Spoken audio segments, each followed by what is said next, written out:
আসসালামু আলাইকুম, কেমন আছেন সবাই? তো আমরা এই যে হোটেলের নিচে দাঁড়িয়ে আছি, লাগেজ-ট্যাগেজ সব নিয়ে আমাদের বোর্ডে যেখানে নামিয়ে দিয়েছে, তার থেকে প্রায় ৫ মিনিট রাস্তা আমরা হেঁটে তারপরে বোর্ডে এসেছি। আর এখানে মেয়েরা দোলনা খাচ্ছে। তো আমরা এখন চলে যাব চাবি নিয়ে। এই যে ইনি ভদ্রমহিলা আমাদের চাবি বুঝিয়ে দিবে, নিয়ে আমরা চলে আসছি উপরে। তো এই যে দেখেন কত সুন্দর বারান্দার সামনের ভিউটা, একদম সমুদ্র। আর আমরা কিন্তু সব সময়ের জন্য সি ভিউটাই নেই। আর রুমের ভেতরটাও তো অনেক সুন্দর, অসাধারণ একটা ভিউ। আর এই যে আমরা আমাদের চাবি হাতে পেয়ে গিয়েছি, এখন আমরা এই আমাদের ডোরটা খুলবো। আর চাবির নাম, আমাদের রুম নাম্বারটা হচ্ছে 4। তো এই যে দেখেন রুমটা কিন্তু অনেক সুন্দর, ছোটোখাটোর ভেতরে অনেক সুন্দর রুমটা। আর ডবল বেডের, আমার মেয়েরা থাকবে এক বেডে, আমরা থাকবো এক বেডে। বাট ওরা তো ছোট, পড়ে যাওয়ার একটা ভয় থাকে, তো আমরা বেডটাকে মিশাই নিব। আর সিম্পল, আমি এই ফার্স্ট দেখলাম যে কোনো একটা রুমে, হোটেলের রুমে দেখেন বাথরুমটা কিন্তু অসাধারণ সুন্দর। বাথরুমটা আমার কাছে অনেক পছন্দ হয়েছে, কিন্তু না তাই বলে বাথরুমে তো আর থাকা যাবে না।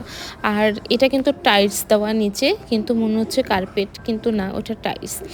আর এই প্রথম আমি দেখলাম যে কোনো একটা রিসোর্টের যেই রুম, আমি এই রুমে দেখিনি কখনো যে একটা পানি গরম করার জগ রুমের ভেতরে থাকে না। আর এই দেখেন আমি কিন্তু ভাত বসিয়ে দিয়েছি রাইস কুকারে। তো আমি দেখিয়েছিলাম আগের ভিডিওতে যে আমি চামচ নিয়েছি, কিছু খাবার নিয়েছি, চাল ডাল নিয়ে এসেছি, কারণ এখানে আসলে না অনেক সমস্যা হয় খাওয়া দাওয়ার। কেন হয় সেটা পরে বলছি, আগে আমি বলে নিই যে এই রুমে কী কী সমস্যা ছিল। না, ব্রাশ করার জন্য পেস্ট নাই। তারপরে আমরা যেখানেই যাই না কেন ব্রাশ পেস্ট নিয়ে যাই, আমি এখানে এসে এটা পাইনি। পানি গরম করার জন্য পানি গরম করার জগ পাইনি, পানি দেয়নি, বিশেষ করে তারা পানি দেয়নি, পানি কিনে খেতে হয়েছে। আর অবশ্যই তো হোটেলের রুম, এই রিসোর্টের রুমে, হোটেলের রুমে অবশ্যই চা কফি থাকে, কিন্তু এখানে আমাদের কিছুই দেয়নি। So bad. আমার রিভিউ হবে, শুধু হোটেলের ভেতরের রুমটা ভালো হলে তো হবে না, যদি যেই টাকা দিয়ে আমরা থাকছি তার যদি প্রপার জিনিসই আমরা না পাই, সার্ভিস ভালো না পাই, তাহলে তো আমাদের ভালো লাগবে না।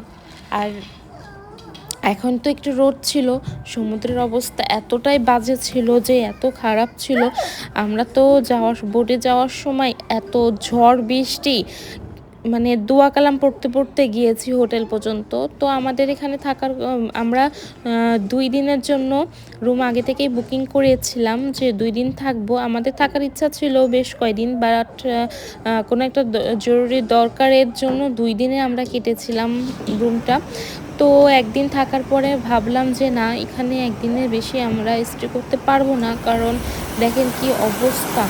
এখান থেকে আমাদের যেতে খুবই মানে একটা টেনশনের বিষয় হয়ে দাঁড়াইছিল যে কি করব, কিভাবে যাব। যেই আসার সময় যে ভয়ঙ্কর একটা অবস্থার ভেতর দিয়ে গিয়েছিলাম। তারপরে এই যে দুপুরে তো প্রচুর পরিমাণে ক্ষুধা লেগেছে, কোথাও বেরোইতে পারিনি তেমন একটা। তারপরেও একটু নিচে সমুদ্রে বসে বাচ্চারা একটু খেলছিল, আমি আর ওইটা ভিডিও করিনি। তো এসে ফ্রেশ হয়ে যে আমরা খাওয়া দাওয়া করে নিয়েছি। তারপরে একটু, এই তো আবার বৃষ্টি কম কম ভাবলাম মনে হলো, তারপরে একটু ফ্রেশ হয়ে যে রেডি হয়ে নিচে যাচ্ছি। নিচে যেতে যেতে আবার বৃষ্টি। তো সিজনটা এত খারাপ ছিল, সব কিছুই কিন্তু অফ, কোনো রেস্টুরেন্ট বা কোনো কিছুই কিন্তু নাই। দেখেন কি পরিমাণে বৃষ্টি, দেখছেন। তারপরে আর কি করার, কিছুই করার নেই। তারপর আর একটু বৃষ্টি যখন কমলো, তারপরে আমরা হেঁটে একটু রেস্টুরেন্টের দিকে গেলাম। আর পাশে দেখেন সবাই বৃষ্টিতে ভিজে ফুটবল খেলছে। এই সিনারি দেখতে কিন্তু খুব ভালো লাগে। আর বৃষ্টিতে কি বলবো, মানে এত বিরক্ত লাগছিল, না পেরে আমি বললাম যে চলো আমরা চলে যাই, আমরা আর থাকবো না। পরে একদিনের হোটেলের ভাড়া যাক, সমস্যা নেই। মামা আমি ভয়েস দিচ্ছি, তো এই যে আমরা কিন্তু এখান থেকেই, আমরা ঘুরতে নেমে হেঁটে গিয়েছিলাম, ভয়েস দিচ্ছি। বসে গেছিলাম। হ্যাঁ ওইটা হাউস চালায়। হ্যাঁ ওই কানামা আমি গেছিলাম। ওকে। তো আমরা এখন একটু যাচ্ছি হালকা পাতলা, বিকালের বেলা তো একটু নাস্তা করতে, দেখি বাচ্চারা কি খায়, দেখি ওরা কি পছন্দ করার কি আছে। দেখেন সব বন্ধ, সব বন্ধ, বৃষ্টিতে সব কিছু অফ। তারপরে তো আমরা এই যে এটা হচ্ছে এই এলাকার ছোটোখাটো একটা গ্রাম, যার কারণে একটা রেস্টুরেন্ট আমরা ওপেন পেয়েছি। আর যেখানে ওই পাশটাতে যেখানে টুরিস্টরা আসে, সেখানে যদি যেতাম তো কিছুই পেতাম না, সেটা সবই বন্ধ, সবই বন্ধ। কোনো হোটেলে এখন বুকিং নিচ্ছে না, কোনো রিসোর্টে বুকিং নিচ্ছে না, কিন্তু আমাদের এই রিসোর্টটা যে কিভাবে বুকিং নিল আসলে আমার জানা নেই। তো এই যে আমরা রেস্টুরেন্টের দিকে যাচ্ছি, তো ঠিক আছে আপনারা আমাদের সাথে চলেন, আমরা কি অর্ডার করি, কি খাওয়া দাওয়া করি, সেটা আমাদের সাথে এনজয় করেন।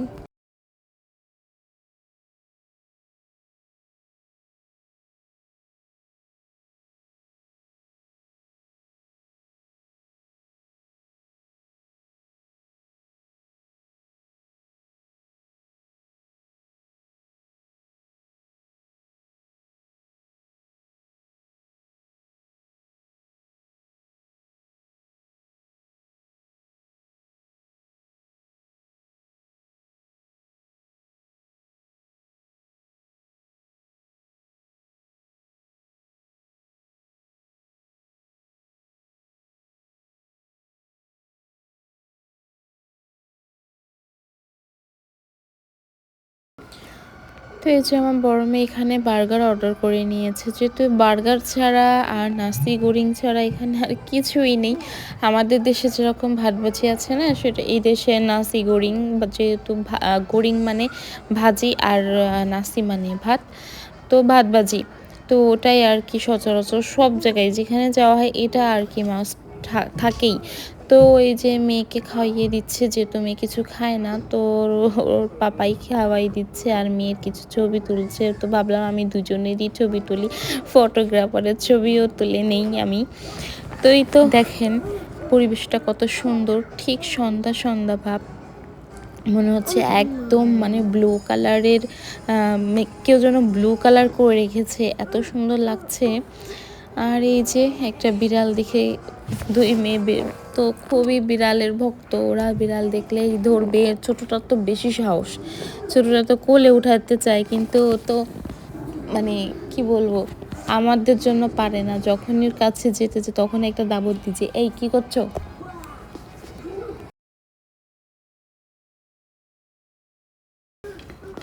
তো রেস্টুরেন্ট থেকে খাওয়া দাওয়া করে তো বাসায় রিসোর্টে চলে আসলাম, রুমে চলে আসলাম। তো দেখেন বারান্দাতে বসে আছি, বাচ্চারা ঘুমিয়ে পড়েছে, যা দুপুরে ছিল তাই রাতে খাওয়া দাওয়া। দেখেন পানিটা কত দূর অবধি চলে এসেছে, দেখছেন। তো এই আর কি, এই হচ্ছে অবস্থা, দেখেন কোথায় চলে এসেছে। তো এই রিস্ক নিয়ে কিভাবে থাকবো। আর আমরা তো এখন তো আমি ভয়েস দিচ্ছি, যেহেতু আমরা বাসে চলে এসেছি। তো এখন নিউজে শুনছি, আমরা যে এখানে গিয়েছি যে এই এলাকাতে নাকি এখন প্রচুর পরিমাণে বন্যা হয়েছে। তো এখানে লোকজনই বলেছিল যে তোরা থাকিস না, চলে যা, এখানে 5 নাম্বার বিপদ সংকেত, তোরা এখানে থাকা দরকার নেই। তো আমরা আরও বেশি একটা আগ্রহ করিনি থাকার জন্য, এখান থেকে আমরা বেরোই পড়েছি সকালেই। সকালে একটু আবহাওয়াটা সুন্দর ছিল, তো সকালের প্রতিই আমরা বের হয়ে পড়ছি।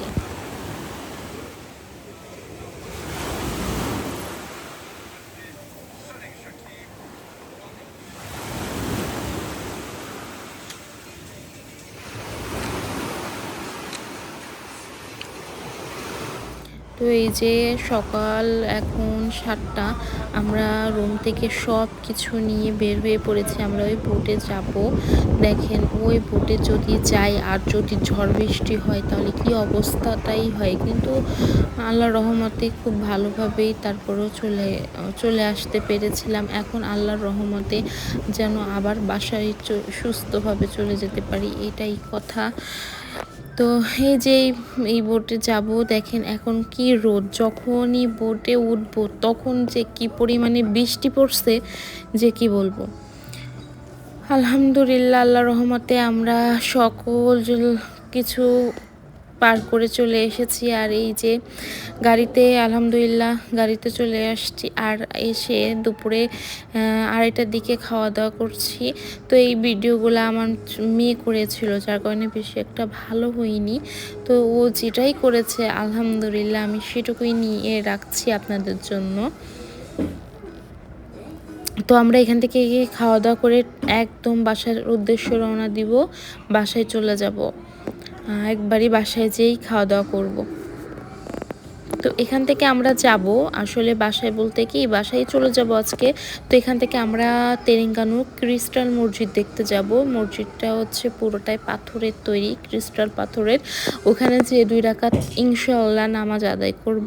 তো আপনারাও চলেন, দেখতে পারবেন। তো এই যে আমি এই খাবারগুলো নিয়েছি, এত মজা লেগেছে আমার কাছে এদের খাবারটা। এটা কিন্তু এই যে গ্রাম অঞ্চলের দিকে খাবারটা পাওয়া যায়। তো আমরা এখন যাব ক্রিস্টাল মসজিদের দিকে। তো কেমন কি বিষয় সেটা নেক্সট ব্লগে অবশ্যই পারবেন। তো সবাই ভালো থাকবেন, সুস্থ থাকবেন, আমাদের জন্য দোয়া করবেন। আল্লাহ হাফেজ, আসসালামু আলাইকুম। আমার সালাম দাও। Salam.